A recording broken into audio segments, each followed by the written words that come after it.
નમસ્કાર, GS TV પર આપની સાથે હું છું આરતી। હાલ એક મહત્વના સમાચાર સામે નજર કરીશું। તો વાત કરીએ કે વાવ પેટા ચૂંટણી માટે મતગણતરીનો પ્રારંભ થયો છે। આ સાથે જ વાત કરીએ કે વાવ પેટા ચૂંટણીમાં બનાસકાંઠાના પાલનપુરની જગણા કોલેજમાં મતગણતરીની શરૂઆત થઈ છે। જેમાં હાલ વાત કરીએ કે કુલ 23 રાઉન્ડમાં નક્કી થશે 10 ઉમેદવારોનું ભાવિ। તો વાવ પેટા ચૂંટણી અંગે વાત કરીએ કે જીએસ ટીવી પર મતગણતરીનું મેગા કવરેજ પણ દિવસભર ચાલશે। તો તમે મેગા કવરેજ પણ દિવસભર જોઈ શકો છો।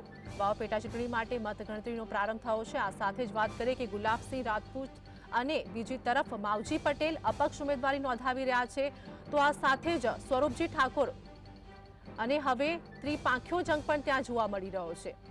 જેમાં હાલ ચર્ચાઓ ચાલી રહી છે કે માવજી પટેલ પણ બાજી મારી શકે છે। અને હાલ વાત કરીએ કે સાંસદ બન્યા બાદ ગેનીબેન ઠાકોરે પણ ગુલાબસિંહનું અંગે ખૂબ જ જોરશોરથી પ્રચાર પણ કર્યો હતો। તો તેમની પણ ખૂબ જોરશોરથી ચર્ચાઓ પણ હાલ જોવા મળી રહી છે।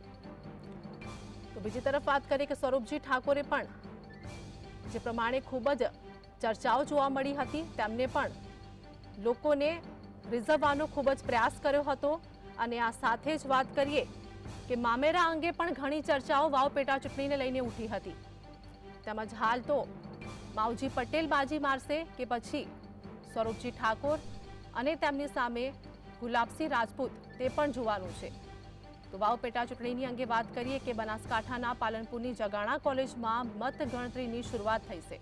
અને આ સાથે જ ચુસ્ત પોલીસ બંદોબસ્ત પણ જોવા મળી રહ્યો છે। તો કુલ 23 રાઉન્ડમાં નક્કી થશે 10 ઉમેદવારોનું ભાવિ ભવિષ્ય। જીએસ ટીવી પર આપ મતગણતરીનું મેગા કવરેજ પણ દિવસભર જોઈ શકો છો।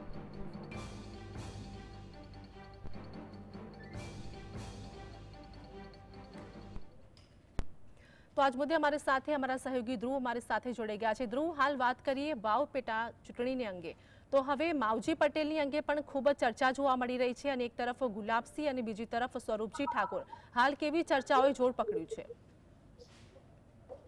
જે ચોક્કસ જે રીતે વાત કરવામાં વાવની પેટા ચૂંટણી જે કહી શકાય કે 13 નવેમ્બરના રોજ યોજાઈ હતી અને આજે 23 નવેમ્બર એટલે મતગણતરીનો દિવસ મહત્વનો દિવસ માનવામાં આવે છે। 10 ઉમેદવારનો ભાવિ આજે નક્કી થનાર છે। ઈવીએમ ના અંદર જે ભાવિ ઉમેદવારનું ક્યાં થઈ ગયું છે, ઈવીએમ આજે ખુલશે અને ઉમેદવાર કોણ અહીંયા વાવ પેટા ચૂંટણી પર જીત મેળવે છે તે માટેનો સૌથી મોટી ચૂંટણી આ સ્થાનિક ચૂંટણી માનવામાં આવી રહી છે। અમારા કેમેરામેન દ્રશ્યો બતાવી રહ્યા છે, આ જગાણા ખાતેની કોલેજ છે અને મોટી સંખ્યાના પોલીસ જવાનો તેના જોવા મળી રહ્યા છે। ચુસ્ત પોલીસ બંદોબસ્ત વચ્ચે ઈવીએમ ખુલશે અને ઈવીએમ ની મતગણતરી થનાર છે।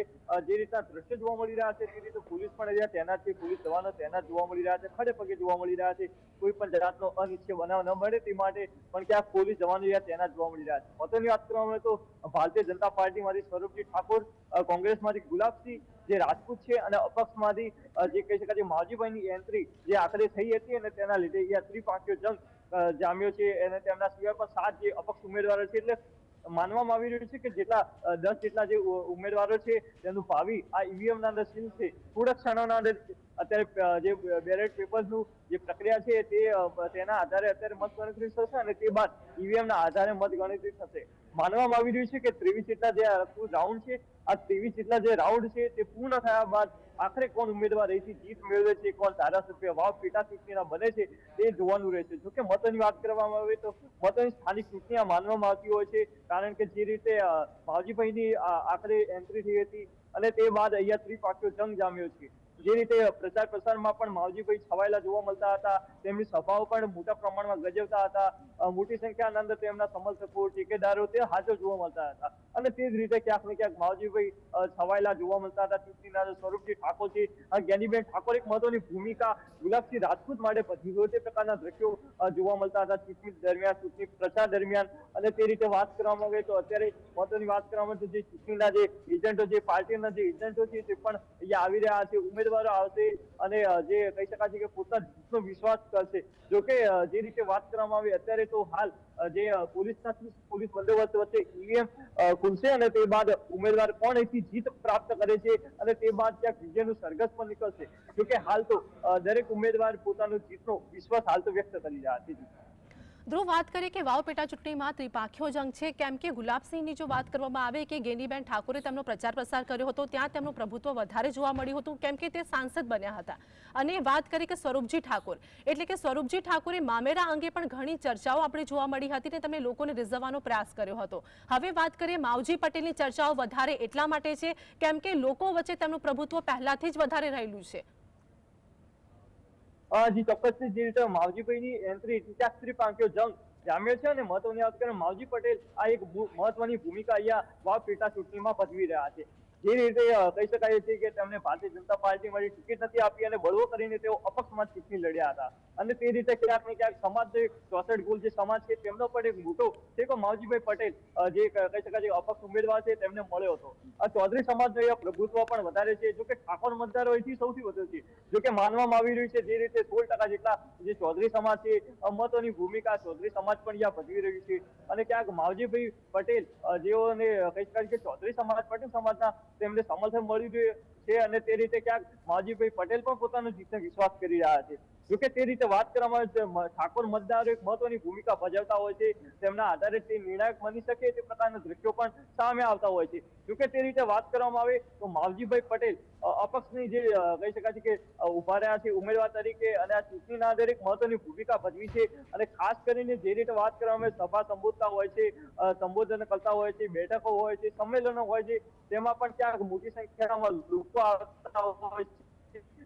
જે રીતે વાત માવજીભાઈ પટેલ જનતા નારાજ હતા તે રીતના દ્રશ્યો જોવા મળે. તેમને મનાવનારના દિશામણાના કેટલાક પ્રયાસો ભારતીય જનતા પાર્ટી દ્વારા અને દિગ્ગજ જે નેતાઓ છે તેમના દ્વારા કરવામાં આવ્યા હતા, પણ માવજીભાઈ અડંગ દેખાયા હતા અને આખરે વાવની પેટા ચૂંટણીમાં ઉભા રહ્યા હતા અને ક્યાંક ચૂંટણી પર લડ્યા છે.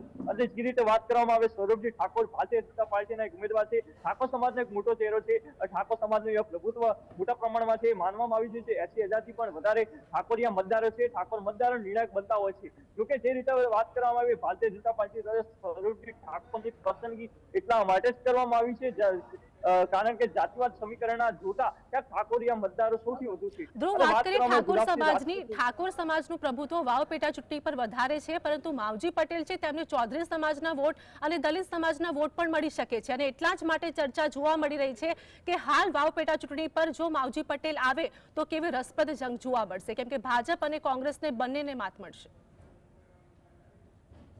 જી ચોક્કસથી જે રીતે વાત કરવામાં માવજીભાઈ પટેલ કોઈના હારનું પણ કારણ બની શકે છે, કોઈના જીતનું પણ કારણ બની રહી શકે છે. કારણ કે જે રીતે માવજીભાઈ પટેલ મોટા પ્રમાણમાં ક્યાંક બંને જે ભારતીય જનતા પાર્ટી ખાસ કરીને જે રીતે વાત કરવામાં આવે ભારતીય જનતા પાર્ટીથી નારાજ થઈને જ માવજીભાઈ પટેલ અપક્ષના અંદર ચૂંટણી લડ્યા હતા અને તેઓના કારણે જ ક્યાંક ને ક્યાંક ભારતીય જનતા પાર્ટીના જે કહી શકાય કે વોટ છે તેમાં ડિવાઇડેશન થઈ શકે તે પ્રકારના દ્રશ્યો જોવા મળી શકે છે. જોકે માવજીભાઈ પટેલ ક્યાંક કોંગ્રેસને પણ નુકસાન કરી શકે છે. કોંગ્રેસના જે મતદારો છે, ઇતર કોમ છે, તેમના પણ વોટ ક્યાંક માવજીભાઈ પટેલને મળે તો કોંગ્રેસને પણ ક્યાંક નુકસાન થઈ શકે છે. જોકે આખરે કોંગ્રેસ અથવા ભારતીય જનતા પાર્ટીને વધારે કોણ માવજીભાઈ કઈ રીતે નુકસાન પહોંચાડી શકે છે તે તો કહી શકાય કે મત ગણતરી બાદ જ ખ્યાલ આવશે. જોકે હાલ તો જે રીતે 3 ઉમેદવારો છે પ્રબળ ઉમેદવારો માનવામાં આવતા હતા અને તેઓની ચૂંટણી જેઓ લડ્યા હતા અને તે બાદ હવે કહી શકાય કે આજે મત ગણતરીનો દિવસ છે.